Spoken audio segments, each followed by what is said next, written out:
إن الحمد لله نحمده ونستعينه ونستغفره ونؤمن به ونتوكل عليه ونعوذ بالله من شرور أنفسنا ومن سيئات أعمالنا من يهده الله فلا مضل له ومن يضلل فلا هادي له وأشهد أن لا إله إلا الله وأشهد أن محمدا عبده ورسوله. புகழ் அனைத்தும் நம்மை படைத்து பரிபாலிக்கும் அல்லாஹ் சுப்ஹானஹு வ தஆலா ஒருவனுக்கு உரித்தாகட்டும். சாந்தியும் சமாதானமும் அனைத்து நபிமார்கள் மீதும் இறுதி தூதர் நபிகள் நாயகம் ஸல்லல்லாஹு அலைஹி வஸல்லம் அவர்கள் மீதும் அன்னாரின் குடும்பத்தார் சஹாபாக்கள் நல்லோர்கள் நம் அனைவர் மீதும் உண்டாகட்டுமாக. அருமை இஸ்லாமிய சகோதர சகோதரிகளே, அஸ்ஸலாமு அலைக்கும் வரஹ்மத்துல்லாஹி வபரகாத்துஹு. இந்த இனிய மாலையில் நம் அனைவரையும் ஒருங்கிணைத்த அல்லாஹ்வுக்கே சர்வ புகழும் புகழ்ச்சியும் உரித்தாகட்டும். இன்று நம்முடைய இந்த அமர்வை இரண்டாக பிரித்தோம். ஒன்று செல்ஃப் அசஸ்மெண்ட், நாம், நம்முடைய குடும்பம், நம்முடைய பிள்ளைகள், அதை எவ்வாறு சரி செய்வது, எவ்வாறு நாம் ஒரு சிறந்த இஸ்லாமிய குடும்பமாக மாற்றுவது என்பது. அடுத்தது நம்முடைய பொறுப்பு. இந்த கோணத்தில் தான் இந்த தலைப்பை நாம் கொண்டு வந்திருக்கின்றோம். கருத்து உருவாக்கும் உலகம். ஆம், உலகம் ஒரு கிராமமாக மாறிவிட்டது. எ குளோபல் வில்லேஜ். தூரங்கள் சுருங்கிவிட்டன. மின்னல் வேகத்தில் கருத்துக்கள் பரிமாற்றப்படுகின்றன. ஒரு கிளிக், உலகத்தில் எந்த கோடியிலும் எத்தனை புத்தகங்கள் வேண்டுமானாலும் நீங்கள் அனுப்பிவிடலாம். அப்படிப்பட்ட ஒரு காலகட்டத்தில் தான் நாம் வாழ்ந்து கொண்டிருக்கின்றோம். நாடுகள் சுதந்திரமாக இருக்கலாம், ஆனால் மற்றவர்களுடைய கருத்துக்களுக்கு அடிமைப்பட்டு வாழ்ந்து கொண்டிருக்கின்றன. இதை நாம் பார்க்கின்றோம். ஆக எவருடைய கருத்து வலுவாக இருக்கின்றதோ அவர்தான் உண்மையிலே ஆட்சி செய்கின்றார். நம்முடைய நாட்டை எடுத்துக்கொள்ளுங்கள். 70 ஆண்டுகள் ஆகிவிட்டன. நம்முடைய சட்டங்கள், சமூக முறைமைகள் ஒரு அண்டை நாட்டுடைய கருத்து தான் அங்கு திணிக்கப்பட்டு இருக்கின்றது. அதை நாம் பின்பற்றுகின்றோம். ஆனால் நாம் சுதந்திர நாடு என்று சொல்லுகின்றோம். உண்மை அவ்வாறல்ல. நாம் நம்முடைய பார்டர்ஸ் சுதந்திரமாக இருக்கலாம், ஆனால் நம்முடைய எண்ணங்கள், நம்முடைய சிந்தனை பாங்கு, இவை அனைத்தும் பிறருடைய கருத்துடைய திணிக்கம், தாக்கம் இருக்கின்றது என்பதை நாம் புரிந்து கொள்ள முடியும். ஆக எவருடைய கருத்து வலுவாக இருக்கின்றதோ உண்மையிலே அவர்தான் ஆட்சி புரிகின்றார். இந்த ரீதியிலே இன்ஷா அல்லாஹ் தஆலா ஒரு 40 நிமிடங்களில் ஒரு சுருக்கமாக இந்த தலைப்பை பற்றி நாம் பேசலாம். துவக்கமாக மிக அரிதாக பேசுகின்ற ஒரு தலைப்பு இது. நம்முடைய தாவா அமைப்புகளிலும் நம்முடைய இஸ்லாமிய கூட்டங்களிலும் மிக அரிதாக பேசப்படுகின்ற ஒரு தலைப்பாக இது இருக்கின்றது. இருப்பினும் இந்த சபை படித்தவர்கள், உலகத்தை அறிந்தவர்கள், அவர்கள் இந்த பொறுப்பை உணர வேண்டும் என்பத நோக்கத்திற்காக இந்த தலைப்பை நாம் ஏற்பாடு செய்திருக்கின்றோம். இந்த ரீதியிலே நம்முடைய சில தமிழ் அறியாத சகோதரர்களும் இருக்கின்றார்கள். ஆக ஒரு பைலிங்குவல் அப்ரோச் இந்த சபையில் இருக்கும், இன்ஷா அல்லாஹ் இந்த உரையிலே இருக்கும் என்பதையும் சொல்லிக்கொண்டு நான் இந்த தலைப்பை துவங்குகின்றேன். பிஸ்மில்லாஹிர் ரஹ்மானிர் ரஹீம். முதலில் இந்த காட்சியை பாருங்கள். The pen is mightier than this word. ஒரு காலத்தில் இந்த இடத்தில் என்ன இருந்தது? எனர்ஜி இருந்தது, ஸ்கட் மிசைல்ஸ். ஆனால் இப்பொழுது அது அல்ல. உலகம் மாறிவிட்டது. இப்போது இங்கு பேனாமுனை இருக்கின்றது. வால் முனையை விட பேனாமுனை வலிமை வாய்ந்தது என்று சொல்லுகின்றார்கள். ஏனென்றால் ஸ்கட் மிசைல்ஸ் ஒரு நாட்டில் சில ஒரு நாளைக்கு ஒரு சில வந்து விடும். ஆனால் ஆயிரக்கணக்கான லட்சக்கணக்கான இந்த மிசைல் நம்முடைய வீட்டில் தினந்தோறும் வந்து கொண்டிருக்கின்றது. அந்த ரீதியிலே நாம் 24/7 என்ற ரீதியிலே தினமும் பேனாமுனை மூலமாக தாக்கங்கள் வீட்டில் வந்து கொண்டிருக்கின்ற என்ற உண்மையை நாம் புரிந்து கொள்ள வேண்டும். நெப்போலியன் வாழ்க்கை முழுவதும் வாளாலும் போராட்டங்களாலும் வாழ்ந்த ஒரு மனிதர், ஒரு போர் தளபதி, பிரெஞ்சு நாட்டு தளபதி சொல்லுகின்றார். என்ன சொல்லுகின்றார்? 4 hostile newspapers are to be feared more than 1,000 bayonets. அதாவது துப்பாக்கி வாயில் பொருத்தக்கூடிய 1000க்கும் அதிகமான இந்த ஈட்டிகளை விட 4 பகைவனருடைய நாளிதழ்களை அஞ்ச வேண்டும். இவர்கள் உணர்ந்திருக்கின்றார்கள் இதனுடைய முக்கியத்துவத்தை. சற்று முன் அருமை சகோதரர் அவர்கள் இன்னொரு உதாரணத்தை நமக்கு எடுத்து வைத்தார்கள். ஆக இன்று இன்றைய காலகட்டம் இது பழைய காலகட்டம், 1800 அந்த காலகட்டத்தில் வருடங்களில் நடந்த ஒரு பேச்சு இது. ஆனால் இன்று மிக அதிகமாக என்ன நடக்கிறது என்றால், இனி ஆயுத பலம் தான் இல்லை, கருத்து பலம் தான் என்று உலகம் நிரூபித்துக் கொண்டிருக்கின்றது. ஆயுத பலம் மூலமாக ஒரு சில நாடுகள் அவர்கள் போரிடலாம், ஆனால் கருத்து பலத்தின் மூலமாக இந்த உலகத்தையே அவர்கள் ஆண்டு கொண்டிருக்கின்றார்கள் என்ற ஒரு பேருண்மையை நாம் நன்றாக புரிந்து கொள்ள வேண்டும். இந்த தலைப்பை நாம் 3 பகுதிகளாக பிரித்திருக்கின்றோம், 3-4 பகுதிகளாக. முதலாவது பகுதி, எழுத்தை பற்றி இஸ்லாம் என்ன சொல்லுகின்றது. நாம் முஸ்லிம்கள் அல்லாஹ்வின் மீதும் அல்லாஹ்வின் தூதர் மீதும் வேதத்தின் மீதும் ஈமான் கொண்டிருக்கின்றோம். எழுத்தின் முக்கியத்துவம் என்ன என்பதை முதலில் புரிந்து கொள்வதற்கு ஒரு சில விஷயங்களை நாம் பார்ப்போம். ஒரு ஹதீஸ், அதாவது உபாதா இப்னு சாமித் ரலியல்லாஹு அன்ஹு narrates regarding the pen of distilleries that the messenger of Allah sallallahu alaihi wasallam said, the first thing Allah created was the pen. Allah subhanahu wa ta'ala இங்கு ஒரு இறை தூதர் நபிகள் நாயகம் ஸல்லல்லாஹு சொல்லுகின்றார்கள், விதியை பதிவு செய்யும் எழுதுகோலை குறித்து உபாதா பின் சாமித் அறிவிக்கின்றார்கள். அவ்வலமா கலகல்லாஹு அல் கலம, இறைவன் முதலில் எழுதுகோலை படைத்தான். சகோதரி அந்த சிறுமி அவர்கள் ஓதிய அந்த வசனமும் அதை தான் சொல்கின்றது. நூன், அந்த வசனம் நமக்கு தெரியும். நூன் வல் கலமி வமா யஸ்துரூன், நூன் எழுதுகோலின் மீது சத்தியமாக, எழுதுவோர் எதனை எழுதி கொண்டிருக்கிறார்களோ அதன் மீதும் சத்தியமாக. இந்த ஒரு வசனம் அல்லாஹ் சுப்ஹானஹு வ தஆலா ஒரு படைப்பின் மீது சத்தியம் இடுகின்றான் என்றால் என்ன அர்த்தம்? அதனுடைய மகத்துவம், அதனுடைய உயர்வு. பிரபல திருக்குர்ஆனுடைய விரிவுரையாளர் சையத் குத்துப் ரஹ்மத்துல்லாஹி அவர்கள் சொல்லுகின்றார்கள், சற்று நீங்கள் இந்த விளக்கத்தை பாருங்கள். இப்பொருட்கள் மீது ஏன் சத்தியம் செய்யப்பட்டுள்ளது? ஏனெனில் எழுதுவதற்கும் படிப்பதற்கும் இஸ்லாம் அதிக முக்கியத்துவம் வழங்கியுள்ளது. ஆகவே நீங்கள் இந்த முக்கிய பணியின் பக்கம் உங்கள் கவனங்களை செலுத்துங்கள். நீங்கள் அறிவீர்கள், அதாவது அரேபியர்கள் எழுத படிக்க தெரியாதவர்களாக இருந்தனர். அதன் பக்கம் அவர்கள் கவனம் செலுத்தவில்லை. அவர்களில் மிக சிலரே எழுத படிக்க தெரிந்திருந்தனர். நபிகள் நாயகம் ஸல்லல்லாஹு அலைஹி வஸல்லம் அவர்களின் சமூகம் உலக மக்களுக்கு ஆற்ற வேண்டிய பணியை சிறந்த முறையில் செய்திட அவர்கள் எழுத படிக்க தெரிந்திருப்பது மிகவும் அவசியமாகும். மீண்டும் சொல்கின்றார், எழுதுதல் படித்தல் இவ்விரண்டையும் பரப்புவதை இஸ்லாம் தன்னுடைய அடிப்படை பாலிசியாக கொண்டுள்ளது.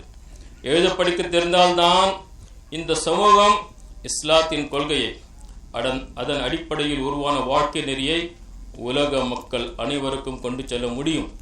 மேலும் மனித குலத்தை நல்வழி நடத்தி அவர்களுக்கு நல்லாட்சியை வழங்க முடியும்.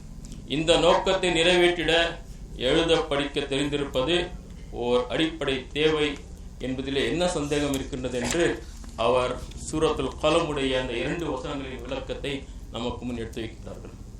பிரபல ஒரு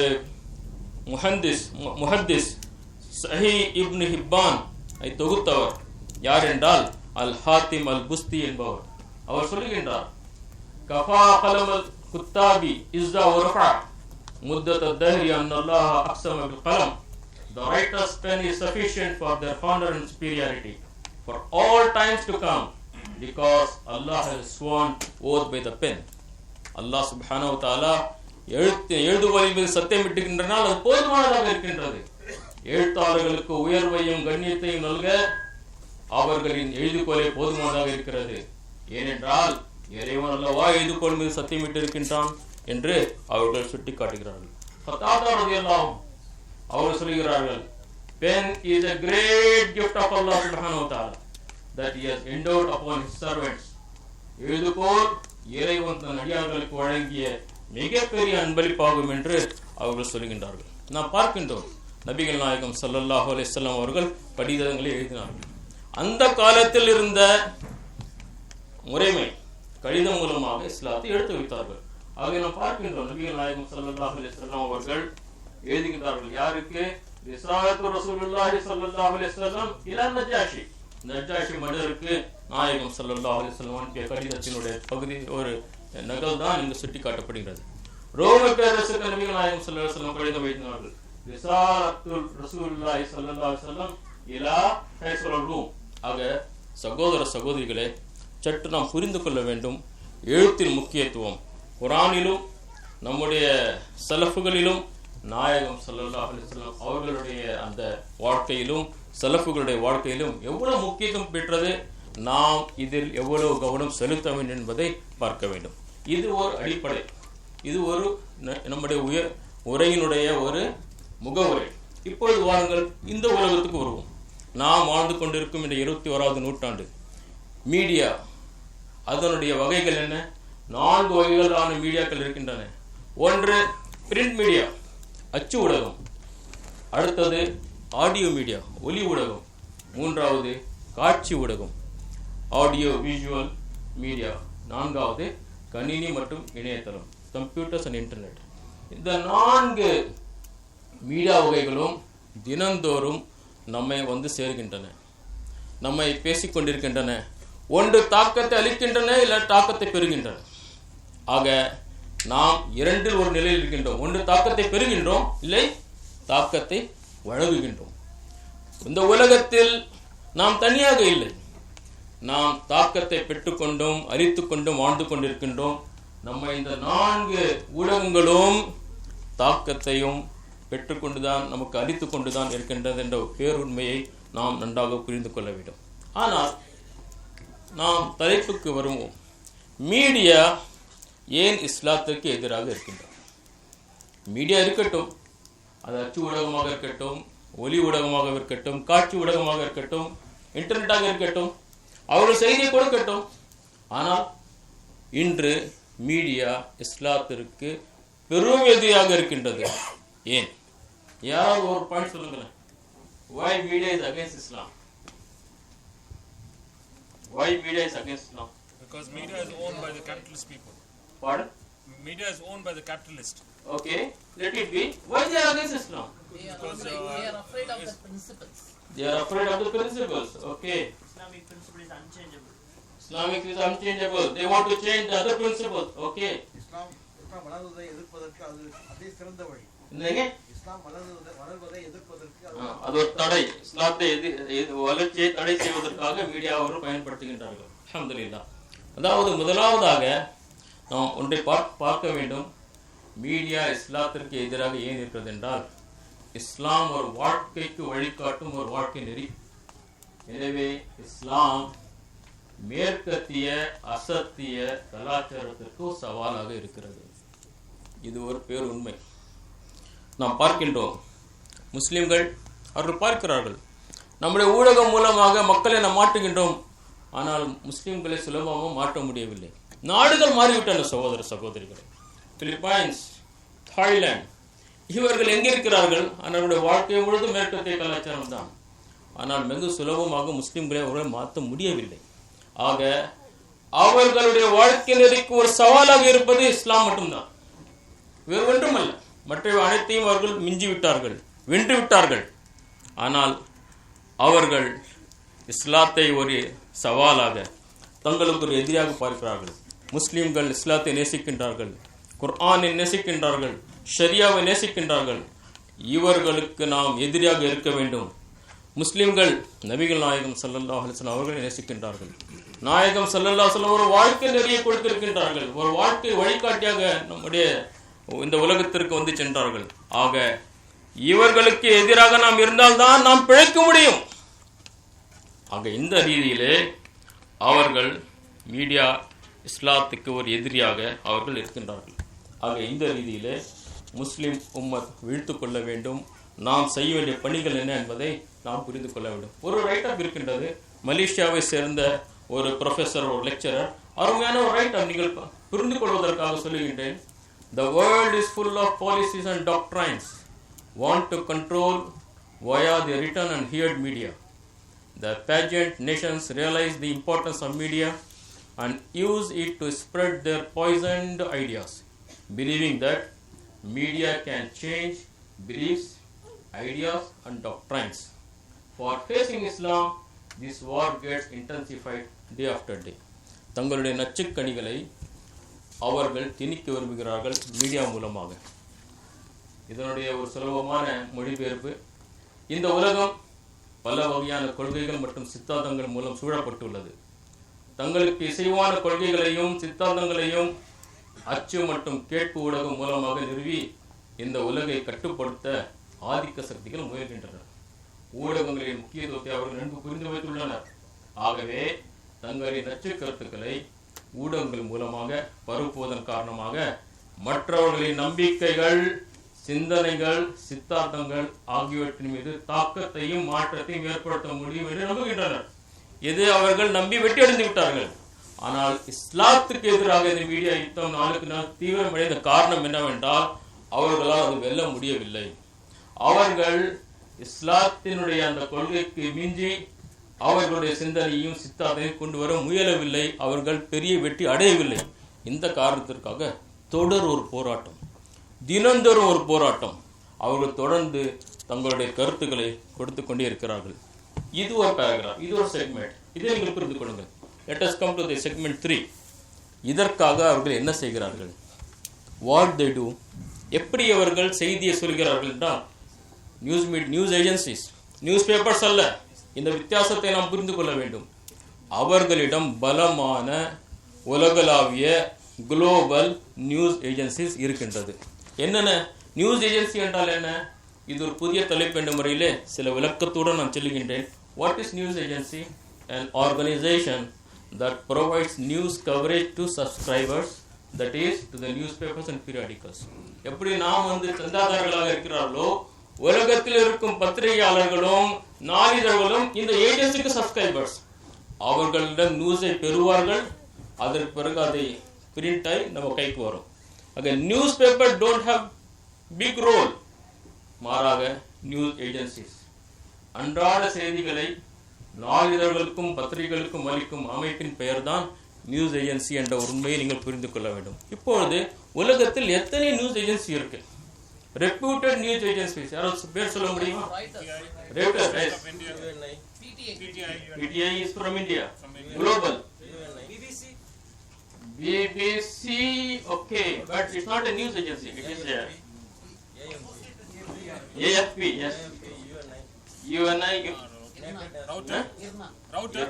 Router. Okay. Let's go and see the global news agencies. Number 1, Reuters. This is from British. Number 2, AFP, Agence France Presse, France. Associated Press, USA. Dutch agency, Germany based agency, and lastly Russian based TASS. இந்த 5 குறிப்பாக இந்த முதல் 3 இந்த 3 தான் இன்று உலகத்தில் நாளைய headlines fix பண்றாங்க. நாளைக்கு நியூஸ் பேப்பர்ல என்ன வரும்னா இவங்க தான் முடிவு பண்றாங்க. இவர்களிடம் பெரிய ஆள்பலம் இருக்கின்றது, நாட்டுடைய அந்த பலம் இருக்கின்றது. இதை வைத்து அவர்கள் என்ன செய்கிறார்கள்? மக்களுக்கு கருத்தை அனுப்பி கொண்டே இருக்கிறார்கள். எவ்வாறு அனுப்புகிறார்கள்? சற்று இவர்களுடைய பலத்தை பாருங்கள். Reuters, founded in 1848, 164 years back, operates in more than 200 cities in 94 countries and in 20 languages. முதலில் நம்முடைய எதிரியுடைய பலத்தை நாம் அறிந்து கொள்ள வேண்டும். நாம் யாருடன் மோதுகின்றோம், யாருடைய சவாலுக்கு நாம் நிற்கின்றோம் என்று. மூன்றாவதாக அவருடைய வெப்சைட் சொல்லுகின்றது, Reuters employs several thousand journalists. அவர்களுடைய வெப்சைட். அடுத்தது AFP. இவர்கள் 1171 ஆண்டுகளுக்கு முன் இவர்கள் நிறுவினார்கள்.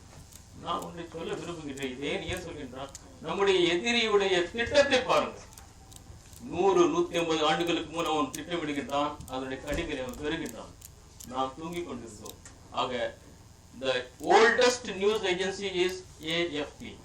பிரான்சை சார்ந்த 2900 employees, 110 நாடுகளில் அவர்களுடைய ஆபீசஸ், ரீஜனல் சென்டர்ஸ், அதனுடைய வெப்சைட். இறுதியாக associated press based in USA. இவர்கள் 161 ஆண்டுகளுக்கு முன் 1846 ஆண்டிலே நிறுவப்பட்டது. 4100 ஊழியர்களும் பணி செய்கிறார்கள். ஏரியா சர்வ்ட் வேர்ல்ட் வைட், உலகளாவிய அவர்களுடைய பங்களிப்பு. Website ap.com.org. ஆக சகோதர சகோதரிகளே, இவர்கள் தான் உலகத்தில் மக்களுடைய அவர்கள் என்ன தேவை இருக்கிறதோ அந்த கருத்தை கொடுக்கிறார்கள். இவர்களுக்கு பின்னால் மேற்கத்திய கலாச்சாரம், அமெரிக்கா அண்ட் யூரோப் இவர்களுக்கு பக்கபலமாக இருக்கின்றது. அவர்கள்தான் இவர்களுக்கு அனைத்து உதவிகளையும் செய்து கொண்டு இருக்கின்றார்கள். உதாரணமாக நீங்கள் நாளிதழ்களை பார்த்தீர்கள் என்றால் உங்களுக்கு தெரியும், இந்த நியூஸ் அரபு நியூஸ் அல்ல. யாருது? ஃப்ரம் டியூட்டர். Indian rupee financial news from Najeeb, தெரியுதா? ரெவுட்டர்ஸ். இந்த நியூஸ் என்ன சொல்லணும், எப்படி சொல்லணும், எந்த மேப்ல சொல்லணும் இவர் சொல்லியிருக்காரு. அரபு நியூஸ் சொல்லல. தயவு செய்து புரிந்து கொள்ளுங்கள். இதை சொன்னது யாரு? AFP, international news. யார் கொடுத்தோம்? Associated press. ஆக நாளிதழில் சொல்லுவோம், சில நேரங்களில் நாளிதழில் திட்டுவோம். தினமணி இப்படி சொல்லிட்டான், அரபு நியூஸ் இப்படி சொல்லிட்டான். உண்மை அவர்கள் சொல்லவில்லை, சொன்னது இவர்கள். இவ்வாறாக செய்திகள் வருகின்றன. இவர்களுடைய அணுகுமுறை எவ்வாறு இருக்கின்றது, இவர்கள் எவ்வாறு இந்த உலகத்தில் பணி செய்து கொண்டிருக்கிறார்கள் என்பதை நாம் புரிந்து கொள்ள வேண்டும்.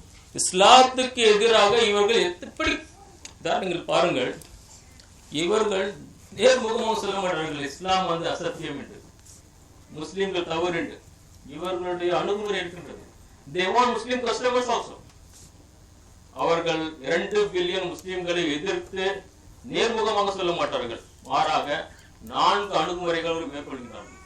இஸ்லாத்துக்கு எதிராக கருத்து உருவாக்குவது எவ்வாறு நடைபெறுகிறது என்றால், முதலில் இஸ்லாத்தை இழிவு செய்யும் நோக்கத்தில் சில முஸ்லிம்களை, அமைப்புகளை அவர்கள் முற்படுத்துவார்கள்.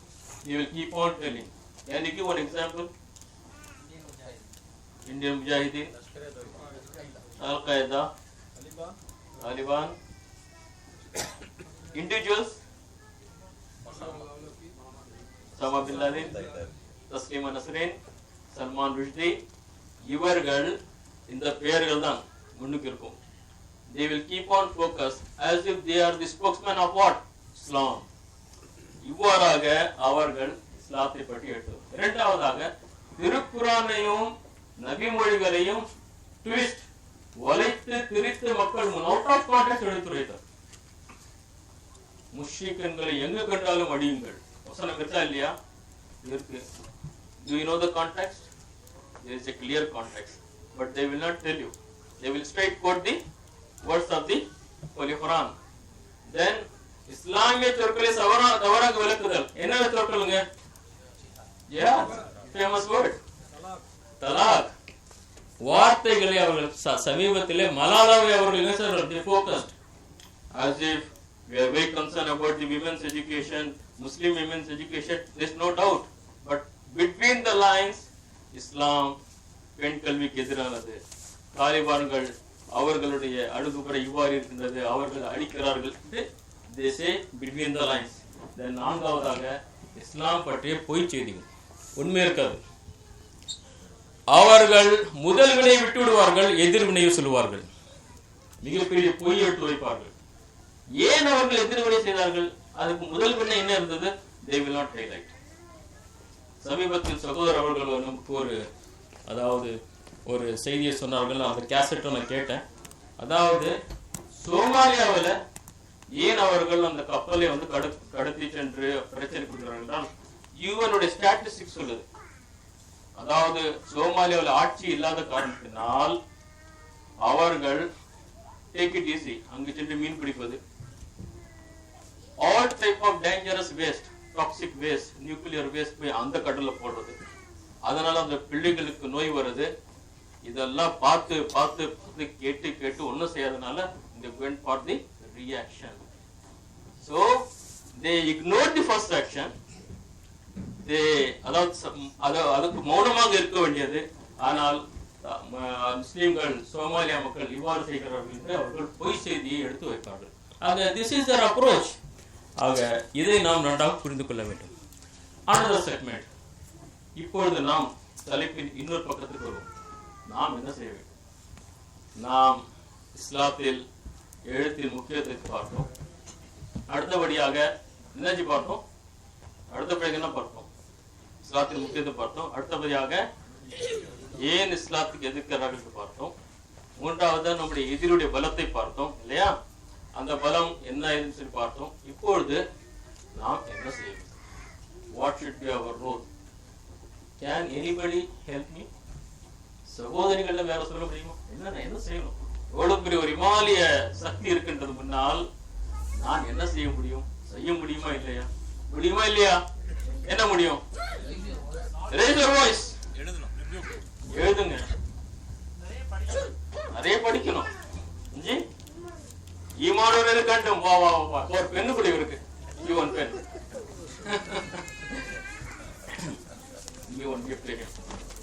ஈமானுடன் இருக்க வேண்டும். அதானா? Okay, very good. Thank you. ஆக நாம் என்ன செய்ய வேண்டும் என்பதிலே நாம் சற்று போவதற்கு முன் இன்னொரு கேள்வியை நாம் எழுப்புவோம். நாம் யார்? ஏன் நம்மளால இதுக்கு என்ன தலைவிதி? நாம் யார்? முதலில் நாம் எதை புரிந்து கொள்ள வேண்டும்? நாம் யார்? நான் 2 வசனங்களை சுட்டி காட்டுகின்றேன். அல்லாஹ் சுப்ஹானஹு வ தஆலா நம்மை பற்றி சொல்லும்போது சொல்லுகின்றான், குந்தும் கைர உம்மத்தின் உக்ரிஜத் லின்னாஸ் தஅமுரூன பில் மஅரூஃபி வ தன்ஹூன அனில் முன்கர் வ து'மினூன பில்லாஹ். இனி மனித இனத்தை சீர்படுத்துவதற்காக தோற்றுவிட்டிருக்கும் மிக சிறந்த சமுதாயமே நீங்கள் இருக்கிறீர்கள். நீங்கள் நன்மை புரியும்படி ஏவுகின்றீர்கள், தீமையிலிருந்து தடுக்கின்றீர்கள், மேலும் அல்லாஹ்வின் மீது நம்பிக்கை கொள்கின்றீர்கள். நம்முடைய இன்ட்ரோடக்ஷன் யார் கொடுத்தது? சுப்ஹானஹு வ தஆலா. ஹைர உம்ம, மிக சிறந்த சமுதாயம்.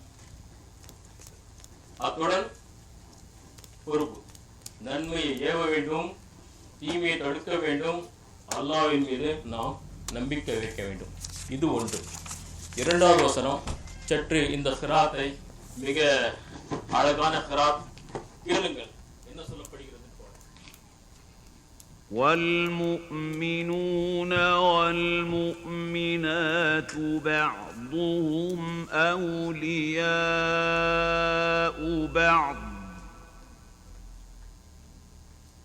يأمرون بالمعروف وينهون عن المنكر ويقيمون الصلاة ويؤتون الزكاة ويطيعون الله ورسوله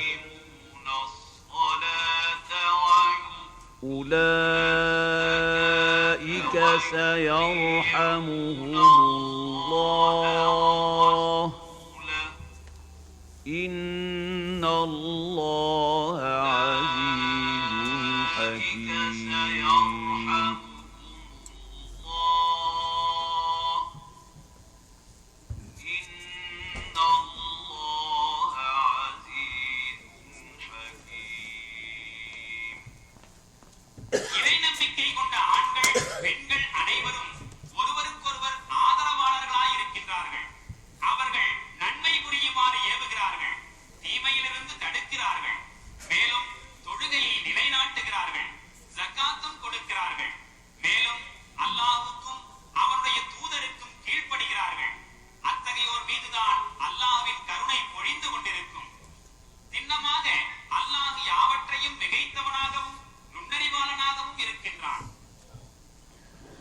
அல்ஹம்துலில்லாஹ்.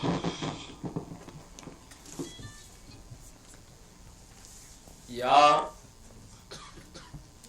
அல்லாஹ்வின் கருணையை நிராகரிப்பார்கள், வேண்டாம் என்று சொல்லுவார்கள்? நம் அனைவருக்கும் இறைவனுடைய கருணை மசாக்கீன். நாமெல்லாம் இறைவனுடைய கருணையை எதிர்பார்த்து கொண்டாக வாழ்ந்து கொண்டிருக்கின்றோம். கருணை இன்ஷா அல்லாஹ் கிடைக்கும். இந்த பணி செய்ய முதலாவதாக ஆண்கள் பெண்கள் இருவரும் செய்ய வேண்டும். ஆண்கள் தான் செய்யணும், பெண்கள் இல்லை. அல்லாஹ் சுப்ஹானஹு வ தஆலா வல் முஃமினூன வல் முஃமினாத்தி பஅதுக்கும், இறை நம்பிக்கை கொண்ட ஆண்கள் பெண்கள் அனைவரும் ஒருவருக்கொருவர் ஆதரவாளர்கள். அவுலியா என்ன செய்யறாங்க? அவர்கள் யஅ்முரூன பில் மாரூஃப், நன்மை புரியுமாறு ஏவுகின்றார்கள். வயன்ஹவுன அனில் முன்கர், தீமையை தடுக்கிறார்கள். தொழுகை நிலைநாட்டுகிறார்கள், ஜகாத் கொடுக்கிறார்கள், அல்லாஹ்வின் தூதர் மீது அல்லாஹ்வின் தூதர் மீது கீழ்ப்படுகிறார்கள். அத்தகையோர் மீதுதான் உலாயிக சயர்ஹமுஹுமுல்லாஹ், அல்லாஹ்வின் கருணை ஒழிந்து கொண்டு இருக்கும் என்று அல்லாஹ் சுப்ஹானஹு வ தஆலா சொல்கிறார். இதுதான் நம்முடைய அறிமுகமின் அருமை சகோதர சகோதரிகளே. This is our introduction. நாம் யார் என்று சொல்லும்போது இந்த 2 வசனங்கள் நினைவில் வையுங்கள். அத்துடன் ஒரு நபிமொழி. நபிகள் நாயகம் ஸல்லல்லாஹு அலைஹி வஸல்லம் சொல்கிறார்கள். என்ன தம்பி, யார் படிங்க இந்த ஹதீஸ? பல்யவு அன்னி. What is the meaning?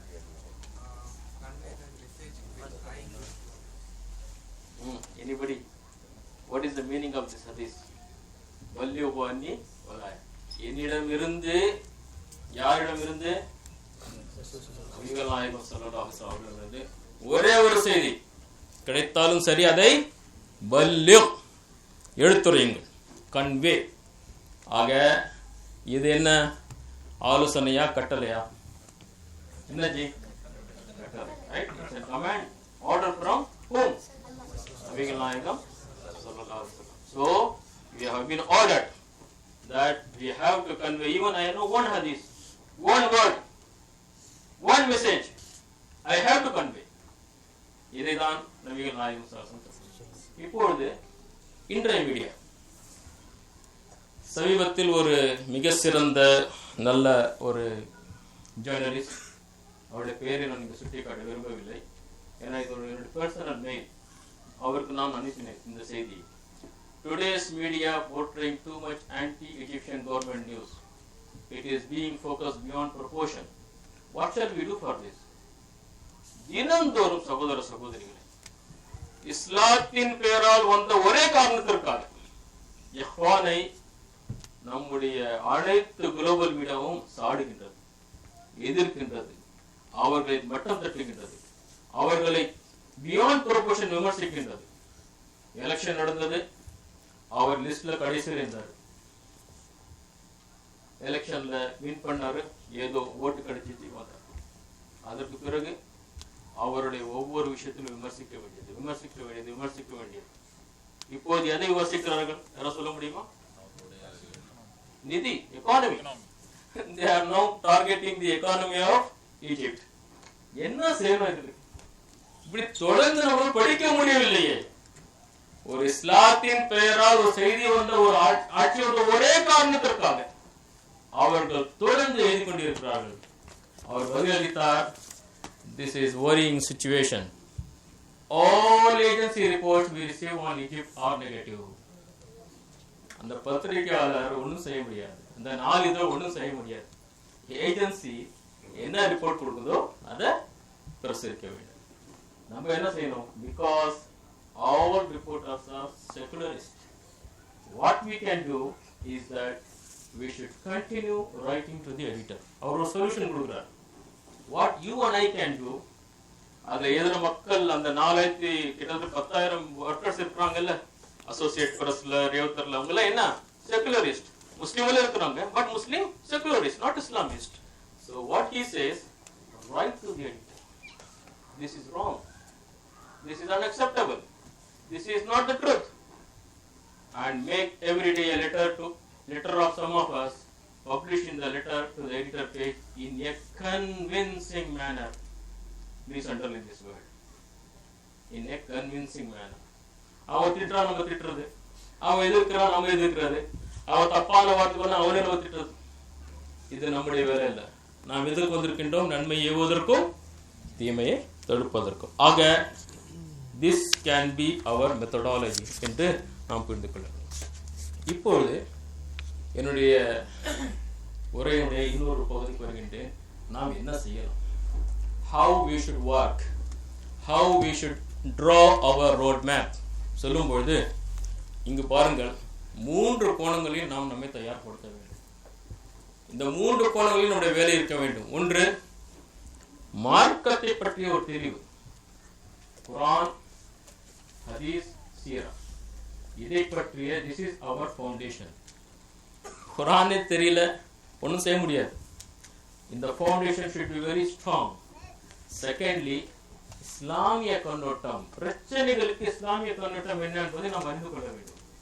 இன்று என்னென்ன பிரச்சனைகள் இருக்கின்றனோ அதுக்கு இஸ்லாமிய தீர்வு என்ன? அதுக்கு என்ன செய்யணும் சார்? இஸ்லாமிய நூல்களை படிக்க வேண்டும், இஸ்லாமிய பத்திரிகைகளை படிக்க வேண்டும். பல்வேறு பத்திரிகைகள் இருக்கின்றன. எனக்கு தெரிந்த 2 பத்திரிகைகள் பேர் நான் போட்டிருக்கின்றேன். சமரசம் இருக்கு, ரேடியன்ஸ் இருக்கு. எல்லோருக்கும் ரேடியன்ஸ் உடைய ஒரு ஃப்ரீ காப்பி இன்றைக்கு இன்ஷால்லா நீங்க வாங்கிட்டு போங்க. That is news weekly, not news weekly. அது ஒரு வியூ கொடுக்குது, பிரச்சனைக்கு தீர்வு என்ன என்று இஸ்லாமிய வியூ பாயிண்ட் கொடுக்குது. இது நாம் படிக்க வேண்டும். சொன்னார்கள் படிக்க வேண்டும். 3, அசத்தியத்தின் கண்ணோட்டம். அவர்கள் எவ்வாறு சிந்திக்கிறார்கள்? நியூஸ் பேப்பர் படிங்க, டைம்ஸ் ஆஃப் இந்தியா படிங்க, வெப்சைட்ல போய் படிங்க, தினமணி படிங்க. ஆக இந்த 3 இல்லாமல் நாம் இந்த வேலையை செய்ய முடியாது. எனக்கு குரான் ஹதீஸ் நல்லா தெரியும், மதரசால வந்திருக்கிறேன், மத்த 2 தெரியல. I am not fit for this. அவர் ஒரு இமாமாக இருக்கலாம், நல்லவர் தான், அவர் இந்த வேலையை செய்ய முடியாது. எனக்கு மார்க்கமும் தெரியும், இஸ்லாமிய கண்ணோட்டமும் தெரியும், ஆனால் பாத்தி தெரியாது, ஒன்றும் செய்ய முடியாது. நாம் இந்த 3 மீதும் கவனம் செலுத்த வேண்டும். சகோதரிகளுக்கு நாம் சொல்ல விரும்புவது என்னவென்றால், டெய்லி இந்த 3க்கு ஒரு மணி நேரம் ஒதுக்கலாம். Possible or not? முடியுமாங்க? முடியும், அல்ஹம்துலில்லாஹ். நீங்க 1 மணி நேரம் மார்க்கத்தை படிங்க, குர்ஆனை படிங்க, சீராவை படிங்க, ஹதீஸை படிங்க, 2வது இஸ்லாமிய நூல்களை படிங்க. இந்த இஸ்லாமிய நூல்கள் இருக்கின்றனவே, இது வியாபாரத்துக்கு அல்ல, இது இருக்குதான் இஸ்லாமிய கண்ணோட்டத்தை அறிவதற்கு தான். ஏனென்றால் these are our weapons, இதுதான் நம்முடைய ஆயுதங்கள்.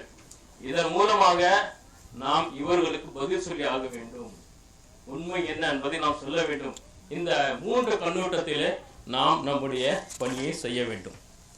2வதாக நாம் செய்ய வேண்டிய பணி, கருத்து திரட்டும் நாளிதழ்களில் நமது கருத்துக்களை பதிவு செய்வது. ரைட், தினந்தோறும் எழுதுங்கள்.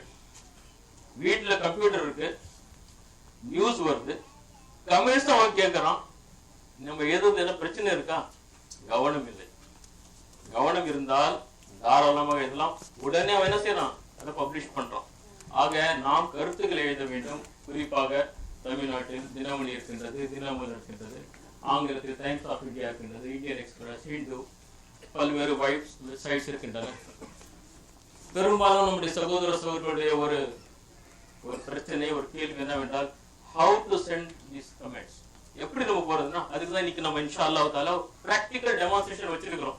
இங்க 3 சகோதரர்கள் வந்து Yahoo, Times of India and தினமணிக்கு டிப்ஸ் கொடுப்பாங்க, எப்படி போகணும், how to start out. Similarly 3 sisters are there, அங்க இருக்கிறாங்க. இன்ஷா அல்லாஹ் அடுத்த செஷன் ஒரு ஃப்ரீ செஷன், நீங்க வந்து சாப்பாடு நேரத்தில் அதுக்கு முன்ன நீங்க கேட்டு புரிஞ்சுக்கலாம். ஆக நாம் தயாராக வேண்டும், நாம் இதற்காக செய்ய வேண்டும். உதாரணங்கள் பாருங்கள், அவன் வாய்ப்புகளை தருகின்றான். ஒரு கமெண்ட்ஸ் இருக்கீங்க, இந்த கமெண்ட்ஸ் நீங்க போட்ட உடனே இங்க வந்துருது, இது உங்களுக்கு பிடிக்கல, the language is very offensive, ஒரு போர்டு தரோம், find this comment offensive. In what way it is offensive? Foul language, it is not truth. நான் என்ன கேட்கிறேன்னா, நம்மளால முடியாது எழுதுறதுக்கு, நம்ம போய் கிளிக் பண்ண முடியாதா? இது ஒரு தாக்கத்தை தராதா? நீங்கள் ஆச்சரியப்படுவீர்கள் சகோதர சகோதரி. ஒரு கமெண்ட்ஸ் நீங்க எழுதி half an hour பிறகு பாருங்க, you will find, if it is pro Islamic, you will find 10 dislikes, you will find 1 like. என்ன, நீங்கள் 10 பேருக்கு செய்தி கொடுத்துருக்கீங்க, அவன் டிஸ்லைக்கே போட்டுட்டோம், ஆனா நீங்க 10 பேருக்கு செய்தியை கொடுத்திருக்கிறீர்கள். எங்க வந்து எங்க கொடுத்திருக்கிறீர்கள்? வீட்டுக்கு வெளியில போய் கொடுக்கல, தாவா சென்டருக்கு போய் கூட எங்க போய் கொடுக்கல, வீட்டுல உட்கார்ந்து கொடுக்கிறோம். Open the computer, go to the news, write your comments and keep quiet. உங்க வேலை முடிஞ்சு போச்சு. ஏனென்றால் பல்லிபோனி ஒலோ ஆயா, ஒரு செய்தி இருந்தாலும் நீங்க சொல்லுங்க. Long term plan. இந்த போரில், இந்த யுத்தத்தில் நம்முடைய நீண்ட கால திட்டம் என்ன இருக்க வேண்டும்? உதாரணமாக நாம் இயன்றால் you learn journalism course, free journalism course கூட இருக்கு. போய் கூகுளில் ஃப்ரீ ஜேர்னலிசம் கோர்ஸ் அடிங்க, ஒரு லிஸ்ட் வரும். குறிப்பாக சகோதரிகள், உங்களுடைய இருக்கின்ற உபரி நேரங்களை இந்த கோர்ஸ் படிப்பதற்கு நீங்கள் முயற்சி செய்யலாம். ரெண்டாவது, டிஸ்டன்ஸ் எஜுகேஷன்ல கூட ஜேர்னலிசம் கோர்ஸ் இருக்கு. சிக்கிம் மணிப்பால் யூனிவர்சிட்டி வந்து சிக்கிம், அதாவது இங்க இருக்க அதனுடைய centres, they are offering distance education course on journalism. Then you write, நீங்க எழுதுங்க. துவக்கத்தில் உங்களுக்கு சிரமமாக இருந்தால் சகோதரர் சுட்டிக்காட்டியபடி எழுதி ஃபைல் பண்ணுங்க. செகண்ட் ஃபேஸ்ல எழுதி நம்முடைய பத்திரிகைகளுக்கு அனுப்புங்க, சமரசத்துக்கு அனுப்புங்க, ரேடியன்ஸ்க்கு அனுப்புங்க. நம்முடைய பத்திரிகைகள் அவர்கள் வரவேற்கிறார்கள். ஆக let us write. Third phase, you write to other Times of India, Indian Express, Dinamani, நீங்கள் எழுதுங்க. நான்காவதாக, create next generation journalists. நம்முடைய பிள்ளைகள் சிலர் ஜேர்னலிஸ்டாக மாற வேண்டும். அவர்கள் இந்த சவாலுக்கு பதில் சொல்ல வேண்டும். அதற்காக நாம் அவர்களுக்கு இத்தகைய கோர்ஸிலே அவர்களை சேர்க்க வேண்டும். இறுதியாக, இந்த சபையிலிருந்து கிடைக்க வேண்டிய, எதிர்பார்க்க வேண்டிய ஒரு ரிசல்ட் என்னவென்றால், பிரமஸ் இந்த 100-150 சகோதர சகோதரர்கள் நாம் ஒரு வெப்சைட், அதாவது ஒரு இமெயில் கிரியேட் பண்ணியிருக்கோம். write2013@ymail.com. உங்களில் யாரெல்லாம் எழுத்தாற்றல் இருக்கின்றதோ, எழுத்து ஆர்வம் இருக்கின்றதோ, இதன் பக்கம் கவனம் செலுத்த வேண்டிய நினைக்கின்றீர்களோ, please send your comments to this email ID. இன்ஷா அல்லாஹ் தஆலா இங்கு வருகின்ற இமெயிலை பொறுத்து சகோதர சகோதரிகளாக அதாவது பிளாக் தனித்தனியாக குரூப் செஞ்சு நாம் தொடர்ந்து சில செய்திகளை உங்களுக்கு அனுப்புவோம். இன்ஷா அல்லாஹ் உங்களுடைய கருத்துங்க அதில் எழுதுங்க. You will just say, write comments on this. You go and click, you like, you dislike, or 2 lines. Don't spend lot of time. அதே நேரத்தில், if it is related to women's issue, you will send to the sisters. Let them write. ஆண்கள் எதுனா அவங்க சொல்லுவாங்க, ஆணாதிக்கம் பெற்ற இஸ்லாமியர்கள் தான் எதிர்க்கிறாங்க. ஆக நாம் வந்து இப்படிப்பட்ட ஒரு வெப்சைட்டை திறந்திருக்கின்றோம். இன்ஷா அல்லாஹ் தஆலா இதன் மூலமாக நிறைய வாய்ப்புகள் இஸ்லாத்தை நாம் கருத்துக்களை எடுத்துரைப்பதாக இருக்கின்றது. சமீபத்தில் நடந்த தில்லி பிரச்சனை கடந்த 2 வாரங்களாக களம் திறந்து விட்டது இஸ்லாத்தை சொல்வதற்கு. ஏனென்றால் நம்ம எதிரிய இஸ்லாத்தை பற்றி தான் பேசுகின்றான். பெண்களுக்கு அவர்கள் சொல்கிறார், மதுரை ஆதீனம் சொல்கின்றார், அவருடைய உடை சரியாக இருக்க வேண்டும் என்று தில்லி மக்கள் சொல்கின்றார்கள். களம் நம்மிடம் இருக்கின்றது. ஆனால் அந்த களத்தை நாம் பயன்படுத்தவில்லை என்றால் நாம் இறைவனுக்கு பதில் சொல்ல பயன்படுத்துகிறோம். ஆக முதலாவதாக சகோதர சகோதரிகளே, come out of comfort zone. நான் இருக்கிறேன், கணவருக்கு சாப்பாடு போட்டு சமைச்சாச்சு, அப்புறம் தூங்கிட்டேன், திரும்ப மத்தியானம் எழுந்தேன். ப்ளீஸ் இந்த கம்ஃபர்ட் வந்து வெளியில வாங்க. இந்த மிகப்பெரிய இந்த பணிக்கு செய்வதற்கு நீங்கள் முன்னுக்கு வர வேண்டும். நான் ஒரே ஒரு வசனத்தை சொல்லி என்னுடைய அமர்வை முடிக்கின்றேன். அல்லாஹ் சுப்ஹானஹு வ தஆலா சொல்லுகின்றான், யா அய்யுஹல்லஸீன ஆமனு கூனு அன்சாரல்லாஹ் கமா قال عيسى ابن مريم للحواريين من انصاري الى الله قال الحواريون نحن انصار الله. இறை நம்பிக்கையாளர்களே, மரியத்தின் குமாரர் ஈசா அலைஹிஸ்ஸலாம் தம் சீடர்களை நோக்கி, இறைவனின் பால் அழைப்பதில் எனக்கு உதவி புரிவோர் யார்? மன் அன்சாரி இலல்லாஹ் என்று கேட்டபோது, நாங்கள் அல்லாஹ்வின் உதவியாளர்களாக இருக்கின்றோம் என்று சீடர்கள் மறுமொழி அளித்ததை போல நீங்களும் அல்லாஹ்வின் உதவியாளர்களாக திகழுங்கள். நாம் அனைவரும் சொல்ல வேண்டும், நஹ்னு அன்சாருல்லாஹ். சொல்லுங்கள், நஹ்னு அன்சாருல்லாஹ், நஹ்னு அன்சாருல்லாஹ்.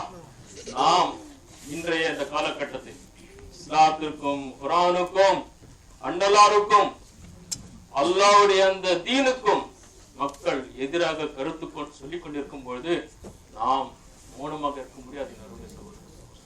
We have to say nahnu ansarullah. ஆம், நாம் அனைவரும் அல்லாஹ்வின் உதவியாக திகழ்வோம்.